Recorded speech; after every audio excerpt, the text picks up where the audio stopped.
आप सबको praise the Lord, good morning. और आज के संडे सर्विस में आप सबका स्वागत है।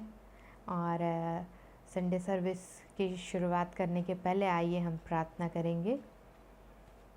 हालेलुया। धन्यवाद महान जीवित और सामर्थी परमेश्वर, आपका धन्यवाद करते हैं आज के दिन के लिए जो आपने हमारे जीवन में जोड़ा है। जीवित परमेश्वर, हमें जीवित रखा है, हमें स्वस्थ रखा है, हमें अच्छा रखा है, हमें आशीषित किया। प्रभु, हम आपका धन्यवाद करते हैं हर एक उन तमाम बातों के लिए जो आपने हमारे लिए किया है। प्रभु जी, जो आपने हमें आशीषित किया, आपने हमारे जीवन में जो भी दिया, प्रभु सब बातों के लिए हम आपका धन्यवाद करते हैं। प्रभु, आज के संडे सर्विस से कनेक्टेड एक लोगों के लिए आपका धन्यवाद करते हैं, हर एक के लिए प्रार्थना करते हैं। प्रभु जी, हर एक को आशीषित करिए। प्रभु, आज के दिन में हर एक आशीषित हो सके। प्रभु, आपकी महिमा एक के जीवन के द्वारा से हो सके। प्रभु, आगे के सारे समय को आपके हाथों में सौंपते हैं। छोटी सी विनती को प्रभु यीशु मसीह के नाम से मांगते हैं, आमीन। आइए हम कुछ गीतों को गाकर परमेश्वर की महिमा करेंगे। यीशु तेरा नाम सबसे ऊंचा है। हम सब इस गीत को जानते हैं, हम गाते आ रहे हैं, इस गीत को फैमिलियर है इस गीत से। तो आप भी अपने घरों में हमारे साथ मिलकर के प्रभु की आराधना करिए और हम सब मिलकर के इस गीत को गाएंगे।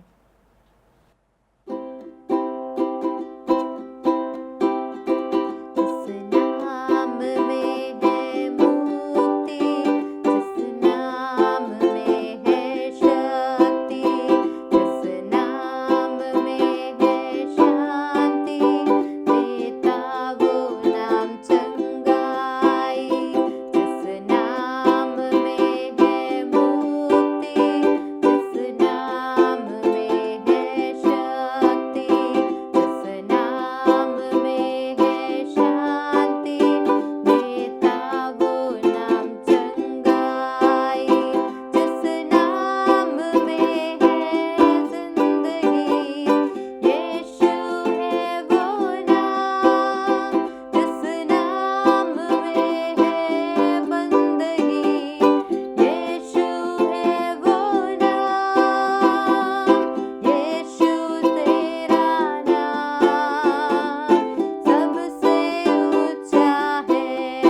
आइए हम उस जीवित परमेश्वर की आराधना करेंगे, हम उसकी स्तुति करेंगे, और हम जहाँ कहीं भी हैं हम सब उस परमेश्वर की आराधना करेंगे, हम सब मिल करके उसकी स्तुति करेंगे। हालेलुया, धन्यवाद जीवित परमेश्वर। Thank you, Lord. Thank you, Jesus. Thank you, Lord. Oh, we worship you, Lord. We praise you. We adore you, Lord. Thank you, Lord. Thank you, Jesus. Rikantralaba shako rabana maseke terele beri antralaba. Shi antralaba shako ribana mashekere beri antralaba shaho rabana ma. Shakori basakha tere helebe. Arkondralaba shahastralaba. Riantre le besce kere le beri antra la ba rakori bahante le beri antra la bashante le beri antro la basha kantra la ba riba la bashe kere ले berry अंतर लबा। प्रभु आपके नाम को हम ऊंचा उठाते, धन्य कहते और सराहते हैं प्रभु। आपका नाम सब नामों से ऊंचा है प्रभु। आपके नाम की स्तुति करते हैं, आपके नाम की महिमा करते हैं जीवित परमेश्वर। धन्यवाद हो प्रभु आपकी सारी आशीषों के लिए, धन्यवाद हो प्रभु आपकी सारी भलाइयों के लिए जो आपने हमारे लिए की है प्रभु जी। आपकी सारी तमाम आशीषों के लिए जो आपने हमें दी है प्रभु, हम आपका धन्यवाद करते जीवित परमेश्वर। Hallelujah, thank you Lord. ओ रबा बाबा शहाला बसे हे थेरे लेबे रिकांत्रा ला बोशगाना मसे हे थेरे लेबे रियांत्रा ला बोश खाला ब्रहातो मगना खा ब्रकातो ब्रहासे खेते रियांत्रे लेहरेबे। Thank you Jesus, thank you Lord. धन्यवाद हो जीवित परमेश्वर। Hallelujah, thank you Lord, thank you Jesus, thank you Lord, thank you Jesus. Hallelujah, मैं गाऊं हालेलुया मेरे शत्रुओं के बीच में, मैं गाऊं हालेलुया अविश्वासी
जीसस, हम आपका धन्यवाद करते हैं जीवित परमेश्वर कि जीवन के हर एक पल हर एक क्षण में आप हमारे साथ है जीवित परमेश्वर। आप हमें कभी नहीं छोड़ते एक पल के लिए भी, आप हमें कभी नहीं त्यागते एक पल के लिए भी। हम आपका धन्यवाद करते हैं जीवित परमेश्वर, आपकी महिमा करते हैं प्रभु, आपकी आराधना करते, आपकी स्तुति करते जीवित परमेश्वर।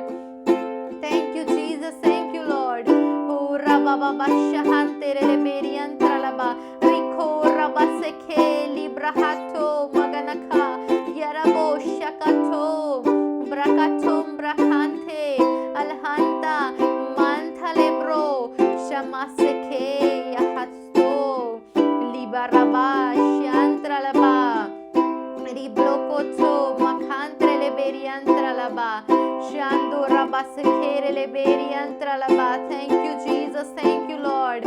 आपका धन्यवाद करते, आपकी महिमा करते जीवित परमेश्वर। हो रीमा मासा हौलो क्रोबा शेखेरले बेरी अंतरलबा।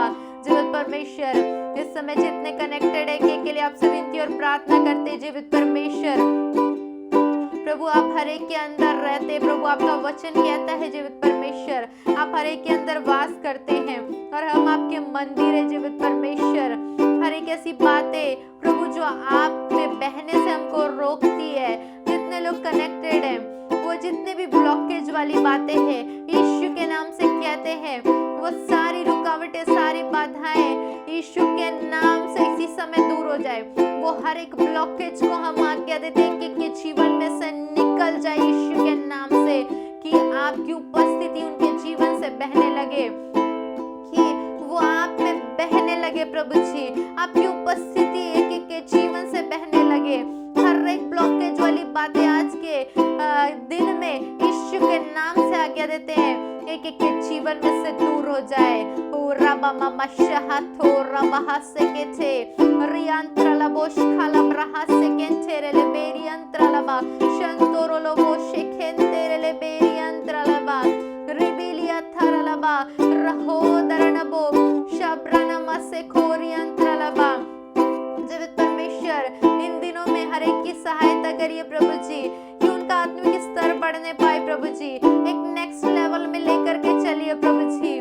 अब तक की जो भी उन्नति थी प्रभु जी उससे और कहीं ज्यादा एक अलग ही स्तर में, महिमा के एक अलग ही स्तर में लेकर के चलिए, एक नेक्स्ट लेवल में लेकर के चलिए जीवित परमेश्वर। रिबा शखोरी अंतरलबा हाथ पकड़ करके आप एक एक की अगुवाई करिए जीवित परमेश्वर। जो भी रुकावटें हर एक अपने जीवन में महसूस करते हैं, आज के बाद से वो सारी रुकावटें दूर हो यीशु के नाम से, और प्रभु वो फ्री महसूस करे, अपने आप को आजाद महसूस करे, अपने आप को स्वतंत्र महसूस करे, रुकावटें दूर हो यीशु के नाम से। और जीवित परमेश्वर आप में वो बढ़ते जाए जीवित परमेश्वर, वो अब स्तर बढ़ने पाए जीवित परमेश्वर। अब तक का जो स्तर था उससे और भी ज्यादा एक नेक्स्ट लेवल में जाते जाए प्रभु, बढ़ते जाए जीवित परमेश्वर।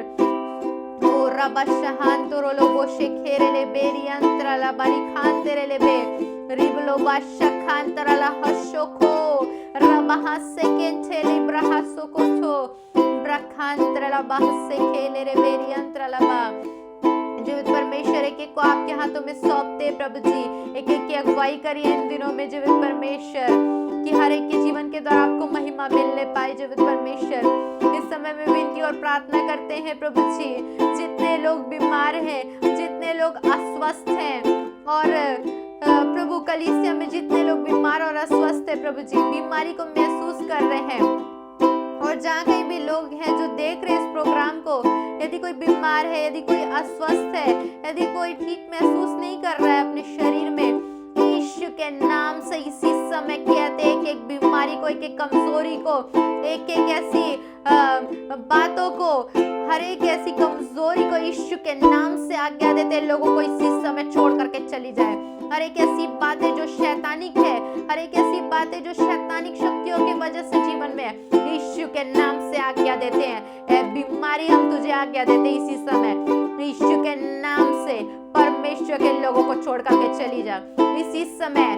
Get out in the name of Jesus. इसी समय आज्ञा देते हैं कि एक बीमारी को दूर हो जाए इसी समय। हर एक दुष्ट की शक्तियां जो परेशान कर रही, डिस्टर्ब कर रही बीमारी के रूप में, Get out in the name of Jesus. Devil, you have no right on anybody's life in the name of Jesus.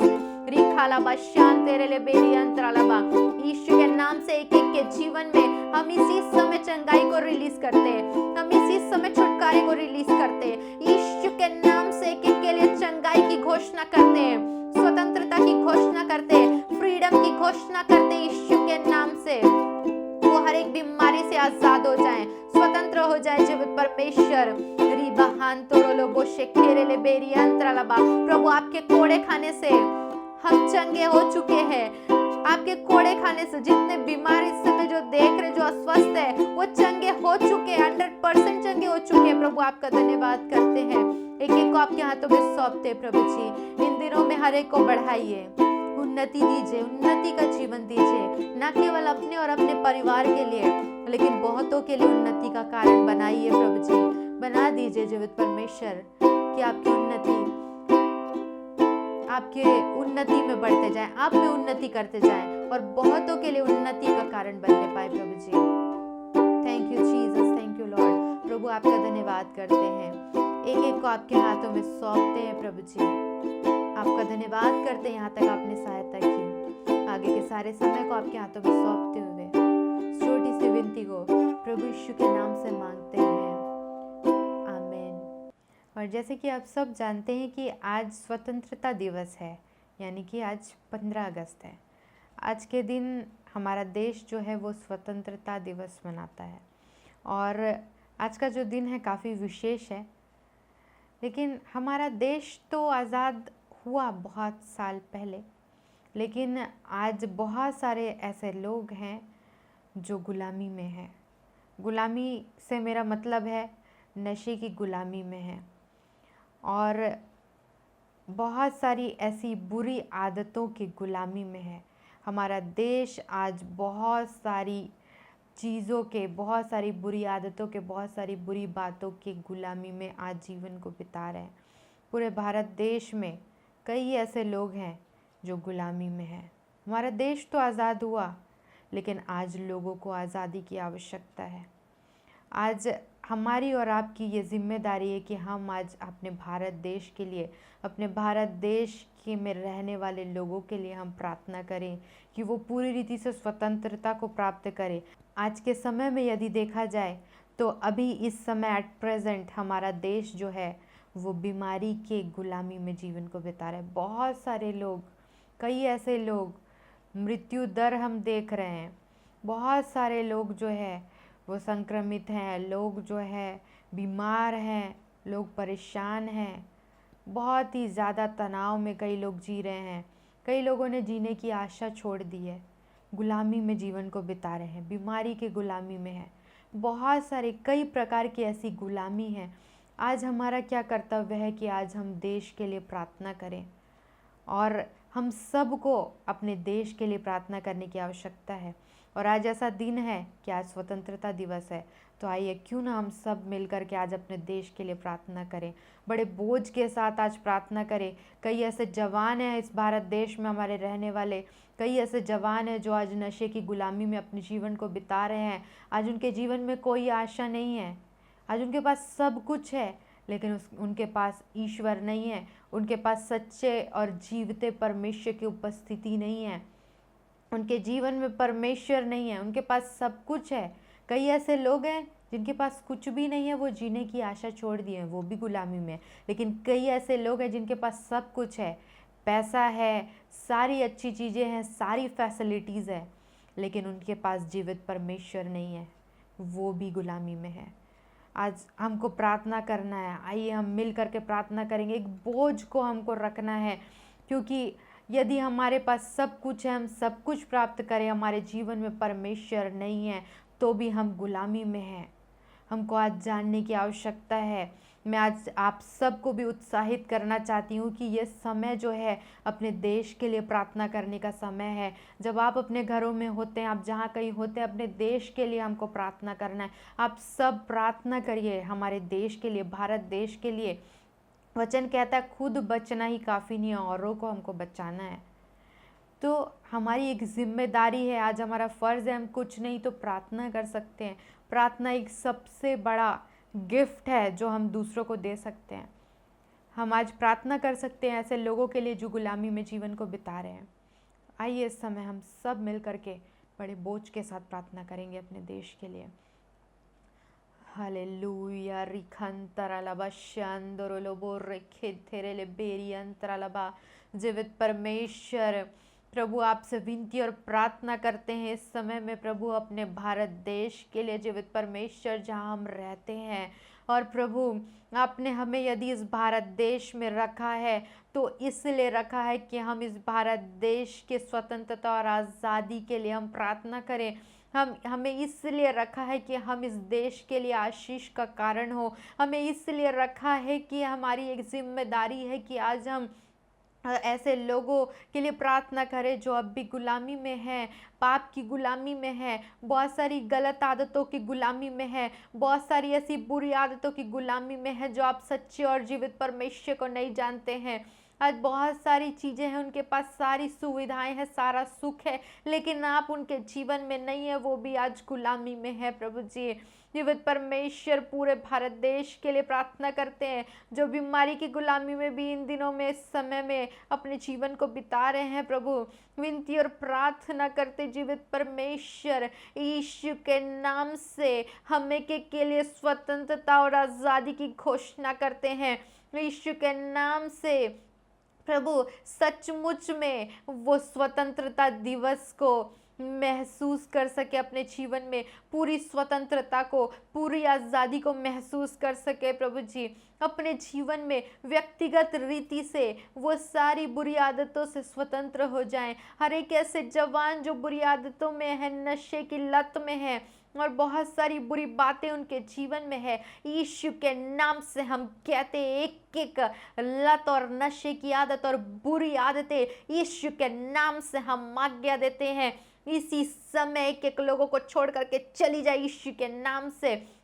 प्रभु, हम ऐसे सारे लोगों के लिए मध्यस्थता करते इस समय में यीशु के नाम से। प्रभु, आपने हमें रखा है इस भारत देश में तो इसीलिए रखा है कि हम मध्यस्थता करें। यीशु के नाम से इस समय में हम आज्ञा देते हैं, हर एक लोग जो इस समय सुन रहे हैं प्रभु जी, यदि उनके परिवार में ऐसे लोग हैं जिनके घर में ऐसे लोग हैं जिनको नशे की लत है, जो नशे की वजह से परेशान है, नशे की लत की वजह से परेशान है, ऐसे लोगों के लिए हम विनती और प्रार्थना करते हैं यीशु के नाम से। एक एक बुरी आदतें और हर एक नशे की लत यीशु के नाम से हम आज्ञा देते हैं उन लोगों को छोड़ करके चली जाए इसी समय। Get out in the name of Jesus. नशे की दुष्टात्मा एक एक लोगों को इस समय में छोड़ करके जाओ यीशु के नाम से। यीशु के नाम से हम स्वतंत्रता को कहते हैं, एक एक लोगों के लिए आज़ादी को कहते हैं यीशु के नाम से। हर एक गुलामी की बातें, हर एक ऐसी बातें जो उनको गुलामी में लेकर के जाती है, हर एक ऐसे लोग जो पाप की गुलामी में जीवन को बिता रहे हैं, यीशु के नाम से हम ऐसे लोगों के लिए कहते हैं, यीशु के नाम से स्वतंत्रता को कहते हैं। पूरी रीति से हर एक दुष्टात्मा जो उनको पाप करने के लिए प्रेरित करती है, ऐसे हर एक दुष्टात्माओं को यीशु के नाम से हम अधिकार के साथ आज्ञा देते हैं, get out in the name of Jesus. इसी समय निकल करके चली जाए, एक एक लोग स्वतंत्र हो जाए, आज़ाद हो जाए यीशु के नाम से। प्रभु, एक एक के संग और साथ हुए ऐसे लोग जो बीमारी की गुलामी में है, ऐसे लोगों के लिए हम आपसे विनती और प्रार्थना करते जीवित परमेश्वर, हर एक बीमारी को हम आज्ञा देते यीशु के नाम से, एक एक लोगों को छोड़ करके चली जाए। Get out in the name of Jesus. शैतान, तेरा कोई अधिकार नहीं है किसी के जीवन में, यीशु के नाम से आज्ञा देते हैं एक एक लोगों के जीवन में से वो बीमारी खत्म हो जाए, दूर हो जाए यीशु के नाम से। हम एक एक लोगों के लिए स्वतंत्रता की घोषणा करते हैं, आज़ादी की घोषणा करते हैं, चंगाई की घोषणा करते हैं यीशु के नाम से। और प्रभु, पूरे भारत देश में प्रभु आपकी उपस्थिति को कहते हैं, पूरे भारत देश के लिए आपके प्रोटेक्शन को मांग लेते हैं, आपकी सुरक्षा को मांग लेते हैं प्रभु जी। अपने भारत देश के हर एक नेताओं के लिए प्रार्थना करते हैं प्रभु जी, अब हम हर एक के लिए प्रार्थना करते प्रभु जी, राष्ट्रपति के लिए प्रार्थना करते, प्रधानमंत्री, मुख्यमंत्री, हर एक के लिए, और हर एक MP MLA, हर एक के लिए, अलग छोटे बड़े नेता, सब के लिए आपसे विनती और प्रार्थना करते हैं। जीवित परमेश्वर, आपकी बुद्धि एक एक के अंदर वास करने पाई यीशु के नाम से। प्रभु आप इन्हें बुद्धि दीजिए देश को चलाने के लिए। जीवित परमेश्वर, आपकी ओर से संचालित होने पाए यीशु के नाम से। पूरा नियंत्रण लीजिए जीवित परमेश्वर। आपका वचन कहता है आप राजाओं के मन को नालियों की नाई मोड़ देने वाले परमेश्वर हैं। प्रभु जी, आपकी इच्छा, आपकी योजना के तहत जीवित परमेश्वर सारी बातें इस देश में होने पाए। प्रभु जी, एक एक लोगों को आपके हाथों में सौंपते हैं, पूरे भारत देश को आपके हाथों में सौंपते हैं। आज के दिन में हम अपने देश के लिए स्वतंत्रता को कहते हैं पूरी रीति से, न केवल देश के लिए, लेकिन हम हर एक व्यक्तिगत रूप से हर एक के लिए उनकी देह प्राण आत्मा में स्वतंत्रता और आज़ादी को कहते हैं यीशु के नाम से। हर एक ऐसी गुलामी और गुलामी की बातें दूर हो इसी समय यीशु के नाम से। एक एक लोग स्वतंत्र हो जाए, आज़ाद हो जाए जीवित परमेश्वर, और आपकी महिमा एक एक के जीवन के द्वारा से होने पाए। प्रभु हर एक को आपके हाथों में सौंपते हैं, अपने भारत देश को आपके हाथों में सौंपते जीवित परमेश्वर। एक एक लोगों के संग और साथ हो ये प्रभु, सचमुच में हमारा देश पूरी रीति से आज़ाद हो जाए, पूरी रीति से स्वतंत्र हो जाए, एक एक लोग आज़ाद हो जाए जीवित परमेश्वर। कोई भी गुलामी में अपने जीवन को ना जिए प्रभु जी, लेकिन हर एक प्रभु आज़ादी के साथ पूरी रीति से स्वतंत्रता के साथ जीवन को बिता सके प्रभु जी।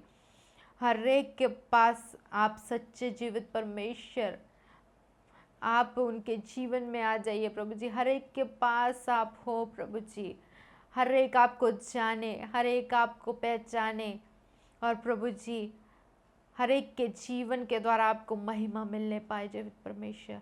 अपने पूरे भारत देश को आपके हाथों में सौंपते, आपकी सुरक्षा को मांग लेते हैं यीशु के नाम से, और इस छोटी सी विनती को प्रभु यीशु मसीह के नाम से मांगते हैं, आमीन। आप सबों को प्रभु यीशु मसीह के नाम में अभिवादन। मैं परमेश्वर को धन्यवाद देता हूँ आज के इस नियुक्त समय के लिए, और आइए हम आगे बढ़ेंगे।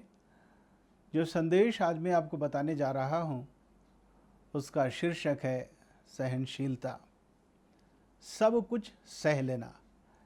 प्रिय मसीही जीवन में सब कुछ सह लेना एक बहुत बड़ा गुण है, और ये हमारा स्वाभाविक गुण नहीं होता।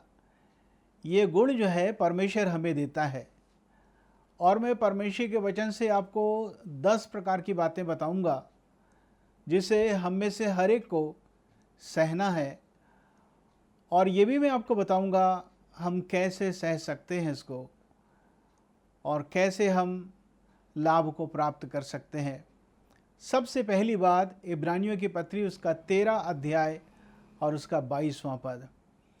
इब्रानियों का लेखक कौन था ये तो हमें नहीं मालूम, लेकिन उस लेखक ने लिखा कि तुम उपदेश की बातों को सह लो।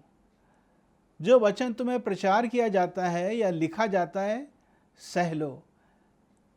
प्रियो, हम पास्टर और प्रचारकों के लिए एक बहुत बड़ी चुनौती होती है जब ऑडियंस में जो दर्शक आए रहते हैं, जो भक्त लोग आए रहते हैं वचन को सुनने के लिए और कार्यक्रम को देखने के लिए, उनमें से कई एक तो बहुत पुराने रहते हैं और कई एक नए रहते हैं, और दोनों प्रकार के लोगों को प्रचार करना बहुत कठिन काम होता है।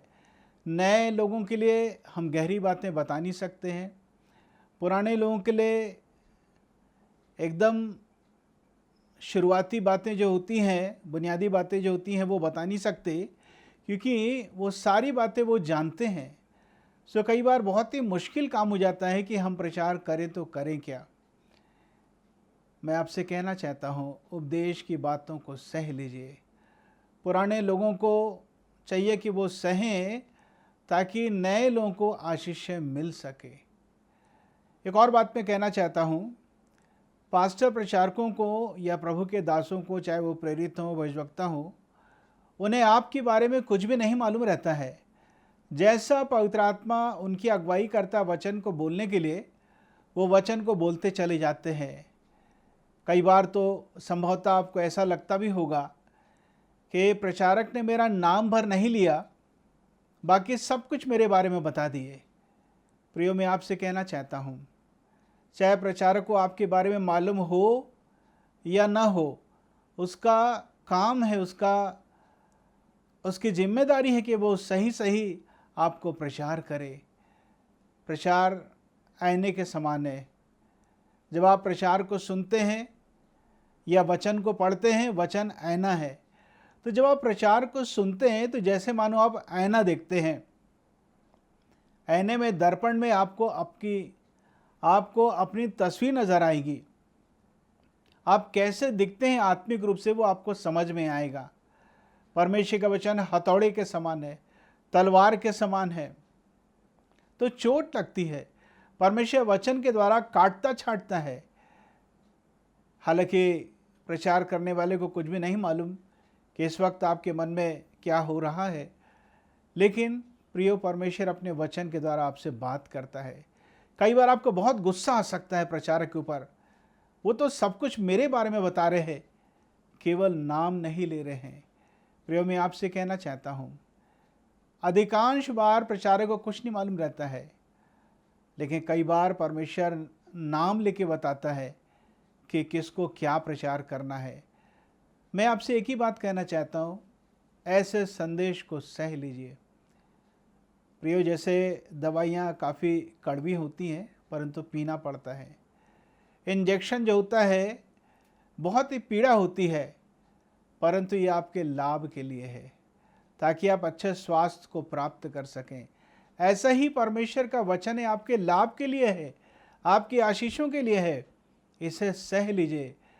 बड़े खुशी के साथ परमेश्वर के वचन को ग्रहण करना सीखिए।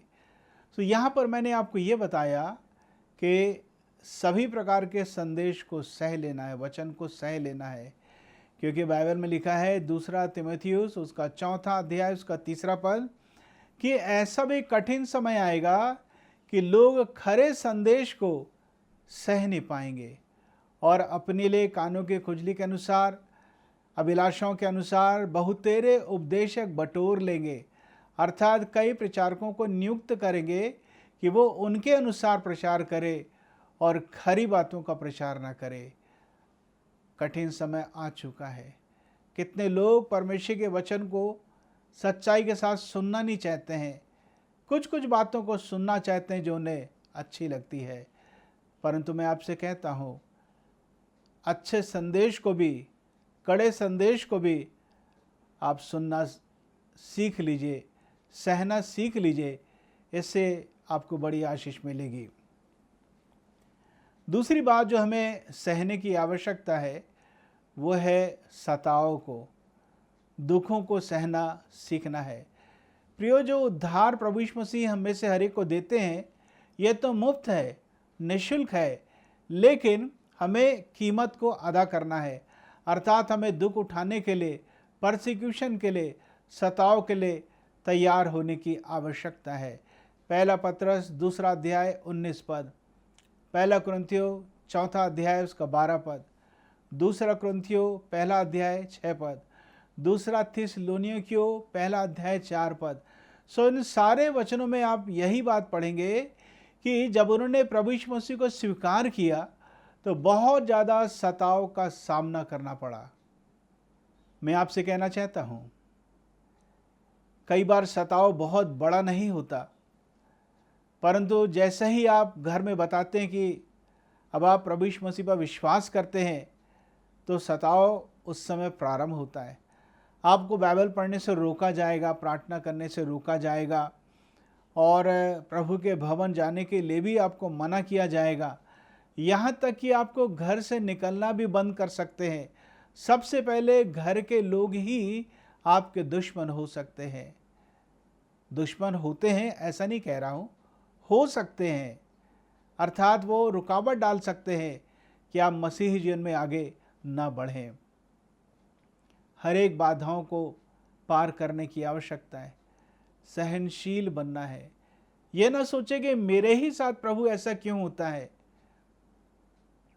सारे सताव को सहना सीखिए। पहली, दूसरी, तीसरी शताब्दी में कलीसिया बहुत ज़्यादा सताव से गुजरी। चेलों को ख़त्म कर दिया जाता था, क्रूस में उल्टा लटकाया जाता था, चमड़े के बैग में जिसमें सांप और बिच्छू उठते थे उन्हें बंद करके बड़े पत्थर के साथ बांध के समुद्र में फेंक दिया जाता था, या उन्हें बांधकर घोड़े से घसीटा जाता था, खौलते तेल में डाल दिया जाता था। रोम नगर में जो एक बड़ा सा स्टेडियम है, उसका टूटा हुआ भाग आज भी है, वहाँ जंगली जानवरों के सामने छोड़ दिया जाता था। प्रियो, मैं कहना चाहता हूँ, हमें दुख उठाकर परमेश्वर के राज में प्रवेश करने की आवश्यकता है। मेरे कहने का ये मतलब नहीं कि यदि आपने सताव को नहीं झेला, सताव का सामना नहीं किया तो आप नरक जाएंगे। मेरा ये प्रचार करने का उद्देश्य नहीं। कई बार कई लोग सताव का सामना करते हैं, कई लोग सताव का सामना नहीं करते हैं, परंतु इतना तो है कि किसी न किसी प्रकार का तनाव या सताव हम झेलते हैं, सामना करते हैं। हमें सहने की आवश्यकता है। जो आपको सताता है, परेशान करता है, उन्हें आप श्राप ना दें, बल्कि उनके लिए प्रार्थना करें कि उनका जीवन बदल सके। तीसरी बात जो हमें सहने की आवश्यकता है, पहला पत्रस उसका 2 अध्याय का 19वां पद, अन्याय को सह ले। कई बार कई लोग कहते हैं कि पास्टर जी, मैं सब कुछ सह सकता हूँ, अन्याय को सह नहीं सकता। जैसी अन्याय होता है ना, मेरा खून खौल जाता है। लेकिन बाइबल कहती है अन्याय को सह ले। क्या आपके साथ अन्याय हो रहा है? सीनियरिटी बेसिस पर आपको अभी तक तो प्रमोशन मिल जाना चाहिए था, परंतु आप कहाँ पे हैं अपने नौकरी पर? आपको बहुत ऊपर तक पहुँच जाना चाहिए था। आपको लगता है कि मेरे साथ अन्याय हो रहा है, सह लीजिए। पौलुस को मारा पीटा गया, जेल में डाल दिया गया, लेकिन जैसे ही पौलुस ने कहा कि मैं तो रोमी नागरिक हूं, तो सारे अधिकारी डर गए। तो इसका मतलब क्या हुआ? अन्यायपूर्ण पौलुस के साथ बर्ताव किया गया, परंतु उसने सह लिया। मैं आपसे कहना चाहता हूं, जो कुछ आपके साथ हो रहा है सही नहीं हो रहा है, अन्याय हो रहा है, सह लीजिए प्रियो। बाइबल तो यही कहती है। मेरे कहने का ये मतलब नहीं कि आप अपने अधिकार के लिए आवाज़ नहीं उठा सकते। अपने अधिकार के लिए आप अपनी आवाज़ को उठा सकते हैं, परंतु एक विश्वासी होने के नाते हम एक सीमा के अंतर्गत ही सब कुछ कर सकते हैं। उसके बाहर हम नहीं जा सकते। ना हम मारपीट कर सकते, ना हम गाली बक सकते, और ना ही हम हिंसा का रास्ता ले सकते हैं। हथियारों को ना रख सकते, ना हथियारों का उपयोग कर सकते हैं। जी हाँ, इसलिए मैंने कहा हमें ये सब कुछ सहने की आवश्यकता है, और अपनी सारी बातों को परमेश्वर के सामने रख दीजिए प्रार्थना के द्वारा। जब आप रखेंगे, परमेश्वर आगे का सब कुछ अपने हाथ में ले लेगा। सब परिस्थितियों को नियंत्रित करने वाला परमेश्वर है। प्रभु यीशु आपका न्याय करेंगे। चौथी बात जिसे सहने की आवश्यकता है, 2 कुरिन्थियों उसका 11वां अध्याय उसका पहला पद, पौलुस लिखता है कि तुम मेरी मूर्खता को सह लेते, तुम मेरे निर्बुद्धि को सह लेते। यहाँ पर पौलुस के लिखने का क्या मतलब था, समझ पाना मुश्किल है, परंतु मैं ऐसा सोचता हूँ, मैंने कहा मैं ऐसा सोचता हूँ, जैसा कि कुरिन्थ नगर के चर्च को पौलुस ने जब पत्र लिखा, पहला कुरिन्थियों तथा 2 कुरिन्थियों, आप पढ़ेंगे तो आपको पता चलेगा ये वही कलीसिया है जहाँ पर पवित्र आत्मा के दान वरदानों का बहुत ज़्यादा काम होता था, मैनिफेस्टेशन होता था, पवित्र आत्मा के दान वरदानों का प्रकटीकरण होता था, और वहीं पर सबसे ज़्यादा अनैतिकता थी, लड़ाई झगड़े थे, तनाव की स्थिति थी, तो पौलुस कहता है क्या मैं छड़ी लेकर आऊं? क्या पौलुस इसी बात को कहना चाहता था कि मेरी निर्बुद्धि को सह लो? मैं अपने विचार से सोचता हूँ शायद यही वो बात रही होगी। इसके अलावा भी कई बातें होंगी। मैं ये कहना चाहता हूँ, पौलुस वहाँ की स्थिति को ठीक करने के लिए उसे ये कहना पड़ा, क्या मैं छड़ी लेकर आऊँ? आप जब स्कूल में थे तो टीचर्स जब छड़ी लेकर आते थे तो क्लास के सारे बच्चे शांत हो जाते थे। कोई ज़रूरी नहीं कि टीचर मारे, टीचर के हाथ में छड़ी देखकर सारे बच्चे शांत हो जाते हैं। क्या पौलुस का यही मतलब था कि मैं छड़ी लेकर आऊँगा और सारे लोग शांत हो जाएंगे, सारा झगड़ा मिट जाएगा? संभव था। फिर भी पौलुस कहता है मेरी निर्बुद्धि को सह लो। मैं आपसे कहना चाहता हूँ, कई बार लीडर्स जो होते हैं, आत्मिक जो अगुवे होते हैं, वो थोड़ा फर्क रास्ता अपना सकते हैं कलीसिया को सब कुछ नियंत्रित करने के लिए। पौलुस कहता है सह लीजिए। तो आपको प्रचारकों की मूर्खता को, निर्बुद्धि को सहना पड़ेगा, क्योंकि वो सब कुछ परमेश्वर की महिमा के लिए होता है।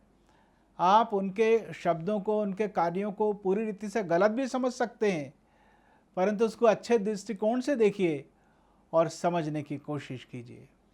पांचवी बात मैं आपको बताना चाहूँगा, हमें ताड़नाओं को सहने की आवश्यकता है। इब्रानी की पत्री 12 अध्याय उसका 7वां वचन, यदि आप उस अध्याय को पढ़ें तो बहुत कुछ ताड़नाओं के बारे में लिखा है। फिर यह भी लिखा है कि परमेश्वर जिनसे प्रेम रखता है उनकी ताड़ना करता है, और परमेश्वर पुत्र जानकर, अपने बेटा और बेटी जानकर तुम्हारी ताड़ना करता है, और जिसकी ताड़ना नहीं होती वो परमेश्वर के संतान नहीं है। तो इब्रानियों का लिखा कहता है तुम हर एक दुखों को ताड़ना समझकर सह लो। क्या आपके जीवन में किसी प्रकार का दुख है? उन दुखों को ताड़ना समझकर सह लो। प्रियो, बीमारी परमेश्वर की ओर से ताड़ना नहीं है, पर यदि किसी भी प्रकार का दुख है तो आप ताड़ना समझकर सह सकते हैं। ताड़ना इसलिए किया जाता है कि सुधर सकें। माता पिता बच्चों की ताड़ना इसलिए करते हैं ताकि बच्चे गलती को ना दोहराएं और संभल जाएं और सीख जाएं और सुधर जाएं। ऐसा ही परमेश्वर हमारी ताड़ना करता है ताकि हम संभलना सीख सकें, सीख जाएं और सुधर जाएं। परमेश्वर ने यरूशलेम के बारे में कहा, हे यरूशलेम तू ताड़ना से मान जा, नहीं तो तू मेरे मन से उतर जाएगी। ये तो अच्छी बात है कि परमेश्वर हमारी ताड़ना करते हैं। यदि परमेश्वर कहे कि अब मैं तुम्हारी ताड़ना नहीं करूँगा क्योंकि तुम तो मेरे मन से उतर गए हो, तो हमारे सुधरने की जो संभावना थी वो भी खत्म हो जाएगी, क्योंकि अब परमेश्वर कुछ नहीं करेगा। इसलिए एक खतरनाक बात है, जब यदि आपकी ताड़ना होती है तो आप अपने आप को परमेश्वर के हाथों में सौंपें और सीखें परमेश्वर आपसे क्या चाहता है। छठी बात जो हमें सहने की आवश्यकता है वो है दूसरों की निर्बलताओं को, कमजोरियों को। रोमियो की पत्री 15 अध्याय उसका पहला पद, हम बलवानों को चाहिए कि हम निर्बलताओं की निर्बलता को सह लें। हर चर्च में जो चर्च बढ़ रहा है, जिस कलीसिया में ग्रोथ है, उन्नति है, वह हमेशा नए नए विश्वासी आते ही रहेंगे। अर्थात नए नए लोग आएंगे, उनका जीवन बदलेगा, विश्वासी बन जाएंगे, तो उनको कुछ भी मालूम नहीं रहता, एकदम नए रहते हैं। उन्हें ढेर सारी बातें मालूम रहने की आवश्यकता है, मालूम करने की आवश्यकता है, वचन के ज्ञान में बढ़ने की आवश्यकता है। तो उनसे गलतियां होते ही रहती हैं। कई बार तो पुराने लोगों से भी गलतियां हो जाती हैं। तो हमें चाहिए कि हम लोगों की सह लें। जी हाँ, कई प्रकार के लोग होते हैं ना, उनको बोलने का ढंग मालूम है, कुछ भी नहीं मालूम। मैं आपसे कहना चाहता हूँ, कई लोग बहुत गुस्से वाले रहते हैं, कई लोग बदला लेने वाले रहते हैं। सो ये पुरानी आदत रहती है किसी किसी के अंदर झूठ बोलने की आदत रहती है, हमको सहने की आवश्यकता है। हालांकि परमेश्वर सारी बातों का न्याय करेगा, पर हम बलवानों को चाहिए कि निर्बल लोगों की निर्बलताओं को हम सह लें। सातवीं बात जो मैं आपको बताना चाहता हूं, हमें सभी प्रकार की बातों को सह लेना है। जैसे कि यहाँ पर मैं आपको बताना चाहूँगा, कोलोसियों 3:13 यहाँ ऐसा लिखा है, यदि किसी को किसी पर दोष लगाने का कोई अवसर मिलता है या कोई कारण मिलता है, तब भी आप सह लो। तो यहाँ पर सहने का मतलब ये हुआ कि आप उनको क्षमा करें और अपना संबंध उसके साथ ठीक रखें। आपके तरफ से संबंध सही रहना चाहिए। वो आपसे बात नहीं करना चाहते हैं, वो उनकी गलती है, पर आप उन्हें क्षमा करें। सो हमें सब कुछ सह लेना। आपके पास दोष लगाने के लिए अच्छे अच्छे पॉइंट्स आपके पास हो सकते हैं, परंतु वचन कहता है, पौलुस लिखता है कि सब कुछ सह लीजिए। आपको सहना आना चाहिए। मानवीय शरीर की तुलना कलीसिया के साथ की गई है। जी हाँ, और हम मसीह यीशु के देह हैं। कलीसिया का सिर प्रभु यीशु मसीह है। फिर इस तरीके से भी पौलुस समझाता है, देखिए जैसे पाँव है, हाथ है। अब जैसे पाँव में हमेशा दर्द रहता है, तो क्या आप उसे काट के फेंक देंगे? आपके उंगलियों में दर्द है तो क्या आप काट के फेंक देंगे? नहीं, आप उसकी केयर करेंगे, सुधि लेंगे और वो ठीक हो जाएगा।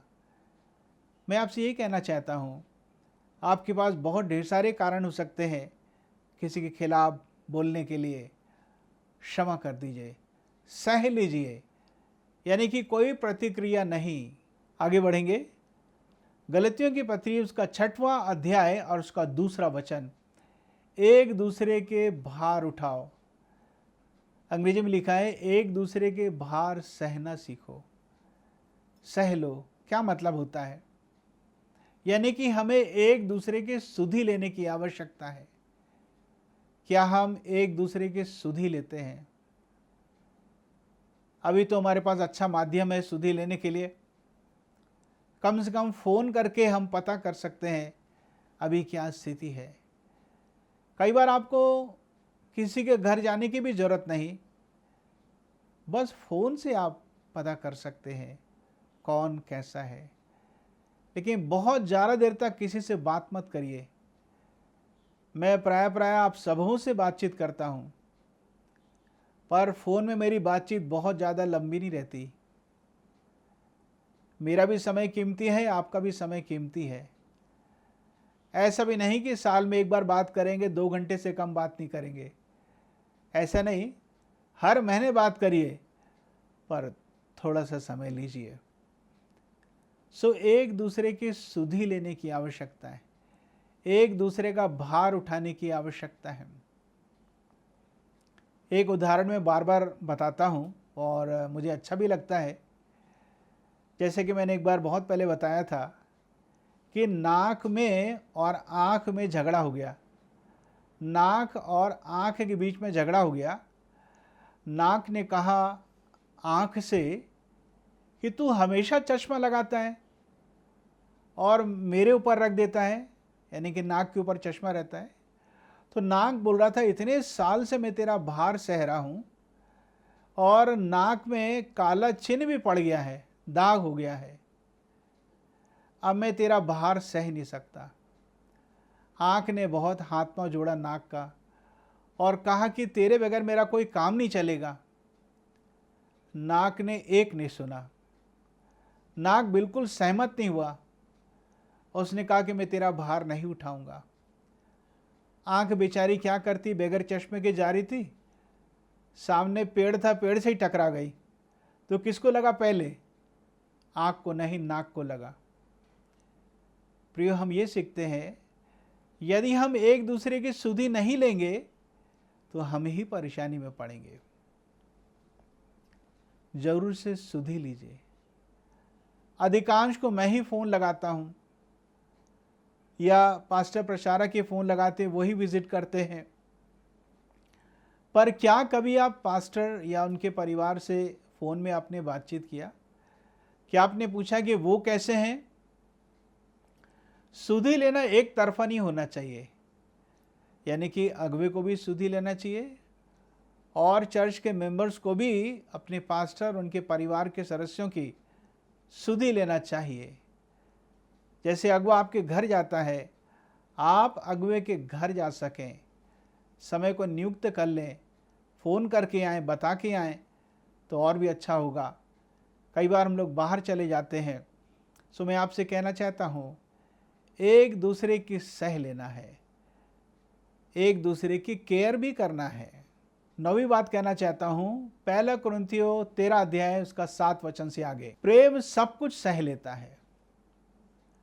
सब कुछ का मतलब सभी प्रकार का व्यवहार। हम ये ना सोचें कि जब बाइबल कहती सब कुछ सह लेना चाहिए तो हमें लोगों को सताकर उसकी सहनशीलता की परीक्षा लें, ऐसा नहीं कह रहा हूँ। किसी की सहनशीलता की परीक्षा न लें, पर यह आदेश है हमें सब कुछ सहना है। और यदि हम परमेश्वर से और परमेश्वर के लोगों से प्रेम रखेंगे, सभी लोगों से प्रेम रखेंगे तो हम सब कुछ सह लेंगे। मैं आपसे कहना चाहता हूँ, सब कुछ सह लीजिए। आपके जीवन में जो कुछ हो रहा है सब कुछ सह लीजिए। फिर बाइबल में लिखा है, जो लोग परमेश्वर से प्रेम रखते हैं सारी बातें मिलकर भलाई ही को उत्पन्न करती है। बस आप सहना सीख जाएं, आपको बड़ी आशीष मिलेगी। 10वीं बात, हमें दोष को सहना सीखना है। उत्पत्ति की पुस्तक उसका 39 अध्याय 17 वचन से आगे और भजन 105 17 वचन से आगे। यूसुफ की कोई गलती नहीं थी, पर दोषारोपण हुआ और उसे जेल में डाल दिया गया। 2 साल तक वो जेल में था। उसने ब्लेम को, दोष को सह लिया। कई प्रकार का दोष इस संसार में विश्वासियों के ऊपर लगता ही रहता है। आप सहना सीख जाएं, सहना सीख जाएं। न्याय तो परमेश्वर करेगा ही, परंतु जो दोष आपके ऊपर लगा है उसके बाद परमेश्वर आपको तैयार करेगा एक नई आशीष के लिए। एक ऊंचे स्तर पर जाने के लिए परमेश्वर आपसे बातचीत करेगा। यही तो यूसुफ के साथ हुआ था। वो प्रधानमंत्री बन गया। हालेलुया। मेरे कहने का ये मतलब नहीं कि आप भी प्रधानमंत्री बन जाएंगे, पर मेरे कहने का ये मतलब परमेश्वर आपको बड़ी आशीष देंगे। एक नई जिम्मेदारी आपको मिल सकती है, एक बड़ा प्रकाशन आपको मिल सकता है। सो मैंने आपसे कहा हमें सब कुछ सहने की आवश्यकता है। 10 प्रकार की बातों को मैंने बताया। पहला कुरिन्थियों 10 के 13 में लिखा है कि परमेश्वर तुम्हें सहनशीलता से बाहर, सहने से बाहर परीक्षा में नहीं पड़ने देगा। अर्थात जो भी परिस्थिति आएगी आप उसे सह सकते हैं, उससे बाहर परमेश्वर परीक्षा में पड़ने नहीं देगा। इब्रानी की पत्री 12 अध्याय उसका 11 पद, जो सहते सहते पक्के हो जाते हैं, मजबूत हो जाते हैं। सो जो कुछ आप सहते हैं तो उससे फ़ायदा क्या होगा? आप पक्के होंगे, मजबूत हो जाएंगे। और जब हम सहते हैं तो मैंने ध्यान दिया हम एक आदर्श बनते हैं, एक एग्जाम्पल बनते हैं दूसरों के लिए कि हमने इतना दुख सहा। अर्थात वो एक नायक बन जाते हैं, विश्वास के हीरो बन जाते हैं। मैं से बहुत सारे लोगों को जानता हूँ या उनके बारे में पढ़ा हूँ जिन्होंने बहुत दुखों को झेला।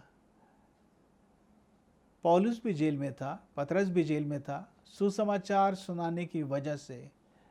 एक और प्रसिद्ध प्रचारक रिचर्ड वर्मरैंड यहूदी परिवार के थे, लेकिन वो विश्वास में आ गए। उनको 14 साल तक सोवियत संघ में, रोमानिया में जेल में डाल दिया गया था, लेकिन विश्वास से बहके नहीं, मजबूत थे। परमेश्वर ने बहुतायत से उनको इस्तेमाल किया, विश्वास के नायक बन गए वो। खैर वो तो प्रभु के पास चले गए, पर अभी भी उन्होंने जीवन में जो सामना किया, सहा, वो हमारे लिए आशीषों का एक माध्यम बन जाता है। मैं आपसे कहना चाहता हूँ, जो कुछ आपके साथ हो रहा है आप सह लें, लेकिन जो भी बात आपके पास है उसे प्रार्थना में परमेश्वर के सामने रखें। परमेश्वर आपके लिए महान काम करेगा। प्रभु यीशु ने सब कुछ सह लिया। इब्रानी 12 अध्याय में लिखा है, दूसरे पद से आगे, क्रूस का दुख प्रभु यीशु ने सह लिया। फिलिपियों की पत्री 2 अध्याय में लिखा है, क्रूस की मृत्यु को प्रभु यीशु ने सह लिया। यहाँ तक आज्ञाकारी रहा कि हाँ, उसने क्रूस की मृत्यु को भी सह लिया। प्रभु यीशु ने कोड़ों की मार को सह लिया ताकि आपको मुझको चंगाई मिल सके। प्रभु यीशु ने सब कुछ सह लिया।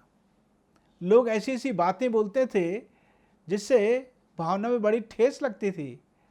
प्रभु यीशु के खिलाफ लोगों ने वैसा ही बातचीत किया। आप भी सह लीजिए। जैसे माता पिता बच्चों की सब बातों को सह लेते हैं, ऐसा ही आप भी सह लीजिए। पौलुस कहता है कि मुझे जच्चा किसी पीड़ा के समान तकलीफ होती है जब तक मसीह का स्वरूप तुम्हारे अंदर ना जाए। गलतियों की कलीसिया को उसने इस पद को लिखा था। तो मैं आपसे कहना चाहता हूँ, सब कुछ सह लीजिए। परमेश्वर इतनी आपको शक्ति देंगे और आप आखिर में देखेंगे जो कुछ आपने सहा, परमेश्वर ने एक बड़ा पाठ सिखाया और अब आप दूसरों के लिए आदर्श बन गए हैं और सारी बातें मिलकर भलाई ही को उत्पन्न की है। आइए हम प्रार्थना करेंगे। पिता परमेश्वर, हम आपको धन्यवाद देते हैं कि आप सहनशील परमेश्वर हैं। यदि आप हर छोटी बातों का इसी पृथ्वी पर हमारा न्याय करते और आप क्षमा नहीं करते, सहनशील नहीं होते, तो हम एक बार नहीं कई बार मृत्युदंड के योग्य थे, कई बार मृत्युदंड के योग्य हैं।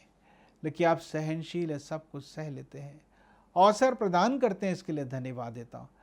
सब पर दया कीजिए, हम सब पर दया कीजिए, सहनशील बनाइए, वो सामर्थ्य दीजिए जो आपके अंदर है। दया कीजिए मेरे स्वामी, धीरजमंद बन सकें, दूसरों को क्षमा कर सकें, एक और अवसर प्रदान करें। लेकिन वही जो चर्च में अनुशासित रूप से रहना चाहते हैं, वही जो सही सिद्धांतों का पालन करना चाहते हैं, दया कीजिए मेरे स्वामी, सब पर दया कीजिए, भरपूरी का जीवन दीजिए, आदर्श बनाइए दूसरों के लिए। आपकी उपस्थिति के लिए, आपकी सहायता के लिए हम आपको धन्यवाद देते हैं। प्रभु यीशु के नाम से मांगता हूँ, सुनो ग्रहण कर, आमीन। अब हमारे परमेश्वर पिता का प्रेम, प्रभु यीशु मसीह का अनुग्रह और पवित्र आत्मा की सहभागिता हम में से हर एक के साथ हमेशा तक होता रहे, आमीन।